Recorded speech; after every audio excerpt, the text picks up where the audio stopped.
Hello friend, welcome back our my YouTube channel. आप सभी का स्वागत है हमारे यूट्यूब चैनल पे। तो आप सभी के लिए जो बिहार पुलिस का ज्ञान बिंदु का जो प्रैक्टिस सेट नंबर 5 आप सभी के सामने है।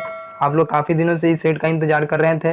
अभी तक इसमें 4 सेट मैंने कंप्लीट करा दिया है, तो आप लोग उसको देख सकते हैं। आज इसका 5वां सेट है। ये सेट आप सभी का ऑफलाइन जो वहाँ पर क्लास चलता है उसका है, इसलिए मैं आप सभी के लिए इसको ऑनलाइन कर रहा हूँ। तो आप लोग इसको अपने दोस्तों तक जरूर शेयर करें।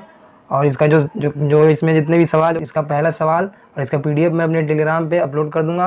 इसका पीडीएफ आप लोग मेरे टेलीग्राम पे लोड कर सकते हैं और उससे अपना आंसर मैच कर सकते हैं। तो इसका पहला नंबर सवाल आप सभी के सामने है। पहला नंबर सवाल क्या है, इनमें से किस पुराण को गुप्त संबंध से वंश था, मतलब कि किस पुराण का संबंध गुप्त वंश से था, ये सवाल पूछा जा रहा है। तो जो इसका जो सही आंसर है वो है वायु पुराण। वायु पुराण का संबंध गुप्त वंश से था, को याद रखना है। चलिए नेक्स्ट नंबर सवाल, सांख्य दर्शन के प्रवर्तक इनमें से कौन थे। सांख्य दर्शन के इसमें से जो इसका राइट आंसर है ऑप्शन है कपिल। कपिल जो थे वो सांख्य दर्शन के प्रवर्तक थे, कपिल। चलिए नेक्स्ट नंबर सवाल क्या होगा, इसका सही जवाब निम्न में से कौन सा कथन सही नहीं है। इसमें से जो सही कथन कौन सा है, कन्नड़ साहित्य का जो त्रिरत्न था उसका नाम था पंप रत्नपुर। इसका सही आंसर ये सही कथन है ऑप्शन नंबर बी। तमिल साहित्य का त्रिरत्न कम्बन और अटुकुटम और पोगनिंदी, ये भी सही कथन है। ऑप्शन नंबर सी क्या है, चोलकालीन सिक्के कलुंजू चांदी के थे। नहीं, यहाँ चांदी के नहीं, सोना का था, स्वर्ण सिक्के थे। चोलकालीन सिक्के स्वर्ण थे, तो ये सवाल इसका सही हो जाएगा। असत्य कथन यही है। चोल कला का सांस्कृतिक सार निचोड़ नटराज प्रतिमा। देखिए जो चोल कला का शान, मुल्तान में मोहम्मद गौरी ने भारत पर पहला आक्रमण किया था। मुल्तान इसका सही जवाब है। विजयनगर आने वाले प्रमुख विदेशी यात्री में कौन देवराय द्वितीय के समय आया था। तो देवराय द्वितीय के समय कौन विदेशी यात्री विजयनगर आया था, इसका सही जवाब है अब्दुल रजाक। अब्दुल रजाक इसका राइट आंसर है। नेक्स्ट नंबर सवाल, शिवाजी अष्टप्रधान में विदेश मंत्री को क्या कहा जाता था। तो सुमंत कहा जाता था। सुमंत आप सभी को याद रखना है, सुमंत कहा जाता था। शिवाजी अष्टप्रधान में विदेश मंत्री को सुमंत कहा जाता था। चलिए नेक्स्ट नंबर सवाल, किस सिख गुरु का प्रारंभिक नाम लहना है। तो किस सिख गुरु का नाम जो पहले था वो लहना था। तो इनका जो प्रारंभिक नाम था लहना, उसका नाम है गुरु अंगद। गुरु अंगद का नाम था लहना जो पहले था। तो इसका जो गुरु अंगद का जो प्रारंभिक नाम आप सभी को पता चल गया होगा। और सिखों के जो 5वें गुरु थे उसका नाम था गुरु अर्जुन। तो गुरु अर्जुन कौन थे, तो सिखों के 5वें गुरु थे गुरु अर्जुन। और पहले गुरु कौन थे, गुरु नानक। और 10वें गुरु कौन थे, गुरु गोविंद सिंह। इन्होंने ही खालसा पंथ की स्थापना की थी। तो याद रखना है गुरु अंगद देव का प्रारंभिक नाम लहना था। चलिए नेक्स्ट नंबर सवाल, सुरक्षा प्रकोष्ठ की नीति यानी रिंग फेंस पॉलिसी का संबंध किस गवर्नर जनरल से है। तो रिंग फेंस पॉलिसी का संबंध किस गवर्नर जनरल से है, तो वारेन हेस्टिंग से संबंधित है। वारेन हेस्टिंग याद रखिएगा। चलिए नेक्स्ट नंबर सवाल, इनमें से किस विद्रोह से संबंधित है चित्तर सिंह थे। तो चित्तर सिंह किस विद्रोह से संबंधित है, इसका सही जवाब होगा क्या होगा, इसका राइट आंसर आप सब बताइए। इसका सही जवाब होगा ऑप्शन नंबर बी, अमोसी विद्रोह से संबंधित है चित्तर सिंह। इनमें से किसने 1906 में Indian society of oriental arts की स्थापना किया। ये थे कौन किए थे, तो Indian society of oriental arts की स्थापना अरविंद नाथ टैगोर द्वारा किया गया था। आप लोग याद रखिएगा। चलिए नेक्स्ट नंबर सवाल, बाल गंगाधर तिलक द्वारा स्थापित होम रूल लीग के सचिव कौन थे। तो बाल गंगाधर द्वारा स्थापित होम रूल लीग के तो सचिव कौन थे, तो एनसी केलकर थे। याद रखना है एनसी केलकर। नेक्स्ट नंबर सवाल, भारत बांटो और छोड़ो का नारा मुस्लिम लीग ने अपने किस अधिवेशन में किया था। तो बांटो एवं छोड़ो का नारा मुस्लिम लीग ने अपने कराची अधिवेशन में किया था। चलिए नेक्स्ट नंबर सवाल, कानून की आत्मा द स्पिरिट ऑफ लॉ की रचना किसने की थी। तो कानून की आत्मा की रचना आपसे किया था मोंटेक्यू ने किया था। आपसे याद रखना है। असत्य मिलान का चयन करें। तो असत्य मिलान कौन है इसमें से वो सही जवाब होगा ऑप्शन नंबर डी, दुनिया का मजदूरों का एक ही हो नारा, ये इसका सही जवाब है। ये असत्य कथन है, बाकी ये सब सत्य कथन है। जो सत्य कथन है आप लोग इसको याद कर लीजिएगा। चलिए नेक्स्ट नंबर सवाल, अरुणाचल प्रदेश की सीमा जिनमें से किस देश के साथ नहीं लगता है। तो अरुणाचल प्रदेश सीमा किस देश के साथ नहीं लगता है, तो बांग्लादेश के साथ इसकी सीमा नहीं लगती है। बाकी म्यांमार, भूटान और चीन के साथ अरुणाचल प्रदेश की सीमा लगती है। चलिए नेक्स्ट नंबर सवाल, उत्तरी सह्याद्री की सर्वोच्च शिखर कौन है। उत्तरी सह्याद्री की सर्वोच्च शिखर है, इसका नाम है कालसूबाई। कालसूबाई जो है उत्तरी सह्याद्री की सर्वोच्च शिखर है। किस चैनल को मालदीव और मिनी काव को अलग करता है? कौन सा चैनल है जो मालदीव को मिनी काव से अलग करता है? तो 8 डिग्री चैनल है जो मालदीव को मिनी काव से अलग करता है। चलिए नेक्स्ट नंबर सवाल, जोवाई, सुक्री एवं जोजारी किस नदी की प्रमुख सहायक नदी है? तो ये लूनी नदी की सहायक नदी है, याद रखिएगा। चलिए नेक्स्ट नंबर सवाल, इनमें से कौन सा झील तमिलनाडु और आंध्र प्रदेश के बीच सीमा साझा करता है? तो जो पुलिकट झील है वो आंध्र प्रदेश और तमिलनाडु के बीच सीमा साझा करता है। चलिए नेक्स्ट नंबर सवाल, होगेनकल और भारचुक्की एवं बालमुरी जलप्रपात किस नदी पर अवस्थित है? तो इसका सही जवाब क्या होगा? कावेरी नदी पर अवस्थित है, आपको याद रखना है कावेरी नदी। चलिए नेक्स्ट नंबर सवाल, ये है आप सभी का लेटराइट मिट्टी के बारे में कौन सा असत्य कथन है? इसमें से कौन सा कथन असत्य है? इसका सही जवाब होगा ऑप्शन नंबर डी, सी, यानी कि पुराने को खादर एवं नए को बांगर कहा जाता था। ये सवाल गलत है। देखिए, जो जलोढ़ मिट्टी है उसमें से 2 भाग है उसका, एक है खादर और एक है बांगर। तो जो खादर है वो आप सभी का उसको कहा जाता है नया जलोढ़ मिट्टी, और जो बांगर है उसको पुराना जलोढ़ मिट्टी कहा जाता है। लेकिन इसमें क्या बोला गया है कि खादर को इसमें कहा जा रहा है पुराना और बांगर को नया, इसलिए ये कथन आप सभी देख सकते हैं। असत्य मिलान का चयन कीजिए। तो असत्य मिलान क्या है? तो केंद्रीय कपास अनुसंधान केंद्र अहमदाबाद में नहीं है, ये आप सभी का महाराष्ट्र के पुणे में है। तो इसका सही जवाब यही होगा। बाकी ये जो राष्ट्रीय चाय अनुसंधान केंद्र जोरहट में है, राष्ट्रीय कॉफ़ी अनुसंधान केंद्र चिकम्बलगुड़ में है, और भारतीय तिलहन अनुसंधान संस्थान हैदराबाद में स्थित है। चिकंगलगुड़ आप सभी याद रखिएगा। और इसका जो कपास का कहाँ पे है? तो महाराष्ट्र के पुणे में, आप सभी याद रखिए महाराष्ट्र में। चलिए नेक्स्ट नंबर सवाल, राजस्थान में जो किस खनिज पदार्थ के लिए प्रसिद्ध है? कौन? देगाना प्रसिद्ध किसके लिए? तो टंगस्टन के लिए प्रसिद्ध है आप सभी का। खनिज पदार्थ के लिए कौन है? टंगस्टन के लिए। सर्वाधिक नगरीय जनसंख्या प्रतिशत वाला राज्य कौन सा है? तो सर्वाधिक जनसंख्या प्रतिशत वाला राज्य आप सभी का गोवा हो जाएगा। बाकी अगर आप से पूछा है कि सबसे ज़्यादा शहरी जनसंख्या किस राज्य में रहती है? तो महाराष्ट्र में रहती है। लेकिन सबसे ज़्यादा नगरीय जनसंख्या प्रतिशत वाला राज्य पूछा जाए तो इसका 20 का राइट आंसर होगा, आपसे याद रखना है। चलिए नेक्स्ट नंबर सवाल, कौन सा परियोजना महाराष्ट्र से अवस्थित नहीं है? तो कौन सा परियोजना महाराष्ट्र में अवस्थित नहीं है? सही जवाब होगा वर्गी परियोजना महाराष्ट्र में अवस्थित नहीं है। बाकी भीमा परियोजना, जायकावाड़ी परियोजना और ये गिरना परियोजना, भीमा परियोजना, तीनों आप सभी का महाराष्ट्र में अवस्थित। चलिए नेक्स्ट सवाल, कौन सा राष्ट्रीय उद्यान असम में अवस्थित नहीं है? तो रायमोना, नामेरी, ये सभी असम में अवस्थित है। नेक्स्ट सवाल, मूल अधिकारों से संबंधित निम्नलिखित निर्णयों का सही कालानुक्रम क्या है? इसका सही जवाब क्या हो जाएगा आप सभी का? पहले आप सभी का आया था बेरुवाड़ी बनाम, जैसे कि 4 के बाद 1 हो, इसका सही जवाब होगा। चलिए इसका देखते हैं। पहले है बेरुवाड़ी बनाम भारत संघ, उसके बाद है गोलकनाथ बनाम पंजाब राज्य, उसके बाद है केशवानंद भारती बनाम केरल राज्य, फिर उसके बाद है मीनवर्मा बनाम भारत संघ। इसका सही जवाब आप लोग मिला लीजिएगा। चलिए, भारतीय संविधान का कौन सा अनुच्छेद उपराष्ट्रपति के लिए पदों को निरूपित करता है? तो उपराष्ट्रपति के लिए कौन सा है अनुच्छेद? तो 63 है उपराष्ट्रपति के लिए। अगर राष्ट्रपति के बारे में पूछा जाए तो अनुच्छेद 52 है, और संसद के बारे में पूछा जाए तो संसद है 79। और आप सभी का लोकसभा क्या है और राज्यसभा आप लोग बताइए नीचे। निम्नलिखिट में से कौन सा एक समिति पंचायती राज संस्था से संबंधित नहीं है? तो PVN राव समिति पंचायती राज संस्था से संबंधित नहीं है। 1862 में निम्नलिखित में से किस भारतीयों को तत्कालीन वायसराय लॉर्ड कैनिंग ने अपना विधान परिषद में नामित किया था? चलिए इसका सही जवाब उपयुक्त में से सभी, यानी बनारस के राजा और ये तीनों विधान परिषद के नामित किया गया था। संविधान सभा के सदस्यों में अनुसूचित जनजातियों की सदस्यों की संख्या कितनी थी? इसका सही जवाब है 33 था अनुसूचित जनजातियों की संख्या, आप सभी को याद रखना है। स्वतंत्र भारत के पहले मंत्रिमंडल के संबंध में किसका मिलान गलत है? किसका मिलान गलत है? तो इसका सही जवाब ऑप्शन नंबर डी का मिलान गलत है। इसमें जो है श्रम मंत्रालय के जो थे वो जगजीवन थे, और जो रक्षा मंत्रालय के बलदेव सिंह थे, और रेलवे के यही थे। तो ये तीनों सही हैं। बाकी आप लोग जो ऑप्शन नंबर डी गलत है। इसमें से आप सभी को मिलान करना है। भाग 11 में क्या है, भाग 15 में क्या है, भाग 17 में क्या है, भाग 18, 20, यानी भाग को उसके क्या चीज़ से संबंधित ये मिलान करना है। सही जवाब क्या होगा? तो देखिए, जो भाग 11 है ये आपका संबंधित है संघ और राज्यों के बीच के संबंध बताता है। भाग 11 क्या बताता है? संघ एवं राज्यों के बीच का संबंध।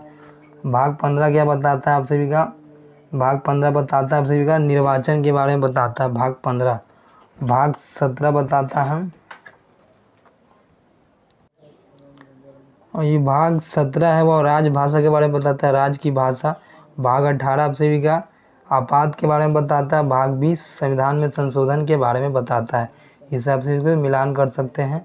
क्या होगा इसका आंसर। आप देखिए यहाँ पे ऑप्शन है, तो यहाँ इसका कौन सा ऑप्शन सही है आप लोग खुद से मिलान कीजिए। निम्नलिखित में से कौन सा महासागरीय धारा हिंद महासागर से संबंधित है। तो हिंद महासागर से जो महासागर संबंधित है और जो धारा संबंधित है उसको कहा जाता है अगुल्हास। अगुल्हास धारा जो है वो महासागरीय हिंद महासागर से संबंधित है, याद रखना है आप सभी को। निम्नलिखित में से राष्ट्रपति को उसके कार्यकाल के अनुसार अवस्थित करें। तो किसका कार्यकाल कब है ये बताना है आप सभी को। तो इसमें जो पहले थे वो आए थे जाकिर हुसैन, उसके बाद बीबी गिरी जी आए थे, उसके बाद ज्ञानी जैल सिंह का हुआ था, फिर के आर नारायण आए थे। तो इसका सही जवाब क्या हो जाएगा 4, उसके बाद बीबी गिरी 1, फिर उसके बाद ज्ञानी जैल सिंह, उसके बाद के आर नारायण आप लोग मिला लीजिएगा। चलिए नेक्स्ट नंबर सवाल है, डियागो गार्सिया कहाँ स्थित है। तो डियागो गार्सिया हिंद महासागर में स्थित है। निम्नलिखित में से किसे स्वर्ण द्वार का नगर कहा जाता है। तो स्वर्ण द्वार का नगर सैन फ्रांसिस्को को कहा जाता है। नेक्स्ट नंबर सवाल, निम्नलिखित में से कौन सा भारत के प्रधानमंत्री बनने से पहले मुख्यमंत्री नहीं थे। तो चंद्रशेखर जो थे वो भारत के प्रधानमंत्री बनने से पहले मुख्यमंत्री नहीं थे, आपको याद रखना है। भारत में सबसे अधिक जैव विविधता संपन्न क्षेत्र कौन सा है। तो पश्चिमी घाट जो है वो जैव विविधता संपन्न क्षेत्र, आप सबको ये पता होगा पश्चिमी घाट कहाँ पे पाया जाता है। और जो पश्चिमी घाट एवं जो पूर्वी घाट मिलता है उसको क्या कहा जाता है, नीलगिरी पर्वत। भारत में प्रोजेक्ट टाइगर नामक कार्यक्रम कब शुरू किया गया था। 1973 में शुरू किया गया था, याद रखना है। अम्ल वर्षा के लिए कौन सा ज़्यादा उत्तरदायी गैस है। तो SA2 और Na2, यानी ए और बी दोनों हो जाएगा आप सभी का सही आंसर। भोपाल के यूनियन कार्बाइड फैक्ट्री में कब उसका एक्सीडेंट हुआ था। तो 3 दिसंबर 1984 को हुआ था, ये याद रखना है। और इसमें से कौन सा गैस बाहर निकला था ये बताना है। एक पारसेक कितने प्रकाश वर्ष के बराबर होता है। तो एक पारसेक 3.26 वर्ष के बराबर होता है। निम्न में से किस उपकरण के द्वारा ध्वनि ऊर्जा को विद्युत ऊर्जा में रूपांतरित किया जाता है। ध्वनि ऊर्जा को विद्युत ऊर्जा में कौन रूपांतरित करता है। तो माइक्रोफोन इसका सही जवाब है। माइक्रोफोन ध्वनि ऊर्जा को विद्युत ऊर्जा में रूपांतरित करता है। नेक्स्ट नंबर सवाल क्या है, सवाल काफ़ी इंपॉर्टेंट है, साइंस का सवाल है। क्या बोल रहा है, सरल आवृत्ति को गति करने का कण जब अपनी माध्यम स्थिति से गुजरता है तो इनमें से कौन सा अधिकतम होता है। क्या इसमें अधिकतम होता है। तो ऑप्शन नंबर डी यानी काइनेटिक एनर्जी अधिकतम होता है। ध्वनि के किस गुण के कारण तेज या मंद सुनाई देती है। तो इसका सही जवाब है प्रबलता के कारण ध्वनि तेज और मंद सुनाई देती है। ठोस में ऊष्मा का संचरण किस विधि द्वारा होता है। तो ठोस में ऊष्मा का संचरण चालन विधि द्वारा होता है। निम्न में से किस रंग के प्रकाश का प्रकीर्णन सबसे कम है। तो प्रकाश का प्रकीर्णन सबसे कम किस में है। तो लाल में है, और सबसे अधिक बोला जाए तो बैंगनी में।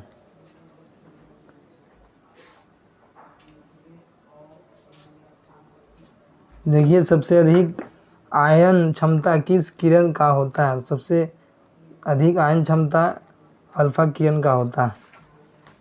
सबसे पहले इलेक्ट्रॉन के आवेश का सफलतापूर्वक निर्धारण किसने किया था।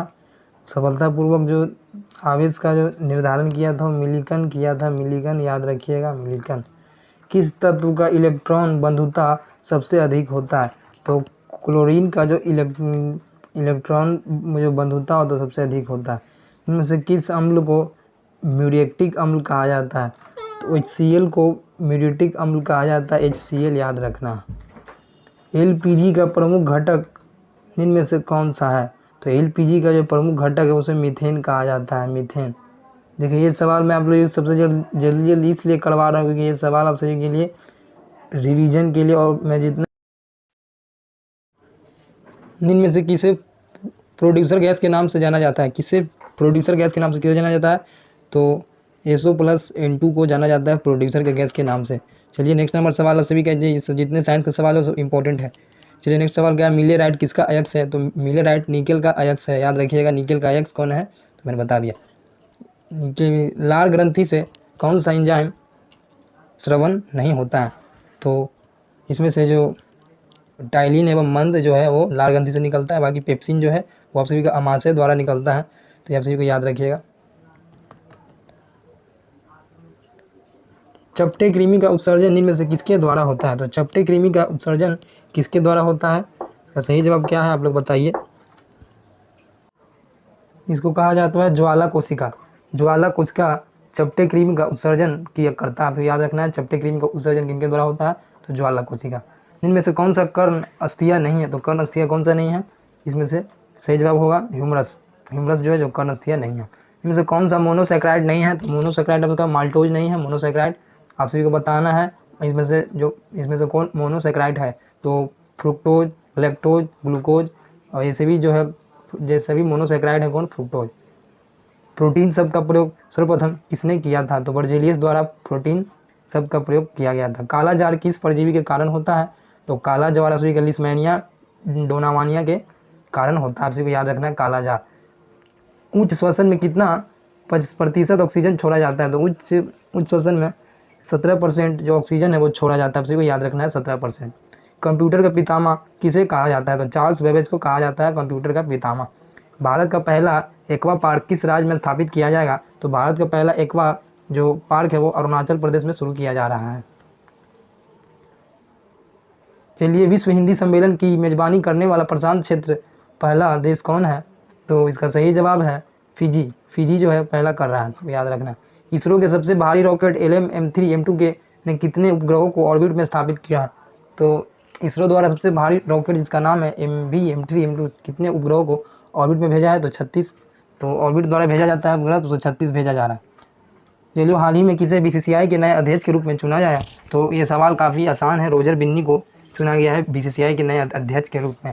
चलिए नेक्स्ट नंबर सवाल, निम्नलिखित में से किसे साहित्य लहरी के लेखक कौन है, तो साहित्य लहरी के जो लेखक है उनका नाम है सूरदास। सूर्य जो दास है वो साहित्य लहरी के लेखक हैं। आप सभी को याद रखना है सूरदास के बारे में, साहित्य लहरी।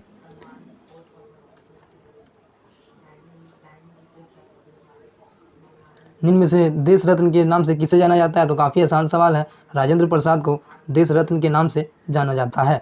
IMF के अनुसार 2022 के PPP आधारित प्रति व्यक्ति GDP द्वारा दुनिया की सबसे बड़ी अर्थव्यवस्था किस देश की है, तो चीन की है सबसे बड़ी अर्थव्यवस्था। किसके आधार पर, तो IMF के अनुमानों के अनुसार 2022 में PPP आधारित प्रति व्यक्ति GDP द्वारा चीन है सबसे दुनिया की सबसे बड़ी अर्थव्यवस्था वाला। वायुसेना दिवस कब मनाया जाता है, ये सवाल आप लोग कमेंट करके बताइएगा, काफ़ी आसान सवाल है।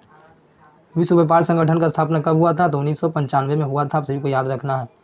इनमें से कौन कराची से प्रकाशित होने वाला समाचार पत्र है, इसका सही जवाब है डॉन। डॉन जो है वो कराची से प्रकाशित होने वाला समाचार पत्र। निजी क्षेत्र और बाजार के सापेक्ष राज्य और सरकार की भूमिका के आधार पर अर्थव्यवस्था में को कितने श्रेणियों में बांटा गया है, तो अर्थव्यवस्था को कितने श्रेणियों में बांटा गया है, तो 3 श्रेणियों में बांटा गया है, वर्गीकृत किया गया है। क्या चीज़ के आधार पर, तो निजी क्षेत्र और बाजार के सापेक्ष राज्य सरकार की भूमिका के आधार।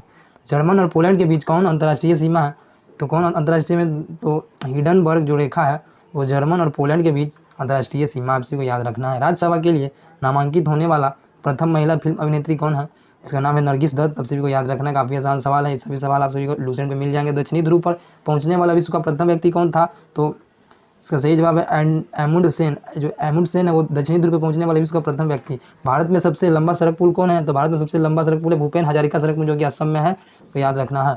निम्नलिखित में से भारत का प्रथम पनडुब्बी कौन सा है, तो INS कावेरी जो है वो भारत का प्रथम पनडुब्बी है। चलिए नेक्स्ट नंबर सवाल है, खनन और उत्खनन के संलग्न श्रम की प्रकृति को निम्न में से किसके जरिए संकेतित किया जाता है, तो रेड कॉलर द्वारा इसको संकेतित किया जाता है खनन और उत्खनन के लिए। इनसे ये सभी मैथ के सवाल हैं, इससे यहाँ से आप सभी को मैथ और जो भी रीजनिंग के सवाल यहाँ से शुरू होते हैं। बाकी जो हिंदी के सवाल है उसको हम लोग देख लेते हैं। इसका आप सभी का आंसर नीचे दिया गया है, तो आप लोग खुद से बना के आंसर का मिलान कर सकते हैं। चलिए हिंदी का सवाल देखते हैं। इनमें से वाक्यों में से कौन सा वाक्य अशुद्ध है, इसमें से जो अशुद्ध वाक्य है उसका नाम है मेरे ऊपर कृपा करें। ये सही, ये आप सभी का अशुद्ध वाक्य है, मेरे ऊपर कृपा करें, ये अशुद्ध है। इत्यादि का संधि विच्छेद क्या होगा, तो इति प्लस आदि इसका संधि विच्छेद है। चलिए निम्नलिखित में से कौन सा शब्द बहुव्रीहि समास है, तो बहुव्रीहि समास कौन है इसमें, तो दशानन बहुव्रीहि समास है। निम्नलिखित में से कौन एक स्वर्ण का प्रवाची शब्द नहीं है, तो स्वर्ण का जो प्रवाची शब्द कौन है, पहले ये जान लीजिए। हाटक, कलधौत, हेम, ये तीनों स्वर्ण का प्रवाची शब्द है। चलिए हिंदी में कुल कितने सर्वनाम हैं, तो हिंदी में कुल 11 सर्वनाम हैं। आप सभी को याद रखना है, हिंदी में कुल 11 सर्वनाम है। 95 नंबर सवाल तो कंप्लीट हो जाता है। यहाँ से 5 सवाल आप लोगों का इंग्लिश का है, उसको देखिए। इसमें ईडियम पूछा जा रहा है किसका, to have an itching palm. तो to have an itching palm का क्या होगा, तो इसका सही जवाब होगा to have an itching palm का हो जाएगा option number D, to be greedy for money इसका राइट आंसर, यानी पैसे के लिए लालची को बोला जाता है to have an itching palm. चलिए, अपोजिट मीनिंग ऑफ सब्ट्रैक्टेड। तो ये सवाल आप लोग को याद हो चुका होगा, ये इडियम काफ़ी फेमस है। पैसे के लिए जो लालची होता है उसको कहा जाता है। सब्ट्रैक्टेड का जो अपोजिट वर्ड है उसका सही जवाब है एडजेंक्ट। एडजेंक्ट इसका राइट आंसर है। एक्सप्लिसिट, एक्सप्लिसिट का साइनो पूछा जा रहा है तो वो भी इसका राइट जवाब होगा। A house of shelter for a dog क्या कहा जाता है? A house of shelter for a dog को केनल कहा जाता है। केनल याद रखना है। आज का आखिरी सवाल आप सभी के सामने है। इसमें से आप सभी का इसको जो फिल इन द ब्लैंक्स को पूरा करना है। ए पेयर ऑफ अर्सियन जैस dash over the forest yesterday. इसका सही जवाब है फिलो। फिलो यहाँ पे फिल होगा, आप सभी को याद रखना है। तो इसका आंसर यहाँ पे है, आप लोग इसको आंसर मिला लीजिएगा और मैथ इसको खुद से सॉल्व कर लीजिएगा। तो चलिए मिलते हैं अगले वीडियो में। ऐसे ही बने रहिए मेरी वीडियो में और इसको अपने दोस्तों से जरूर शेयर करें। चलिए, और इसका जो PDF है वो मेरे टेलीग्राम से ले सकते हैं। और जो भी मेरे चैनल पर नए हैं वो चैनल को सब्सक्राइब कर लें ऐसे वीडियो पाने के लिए।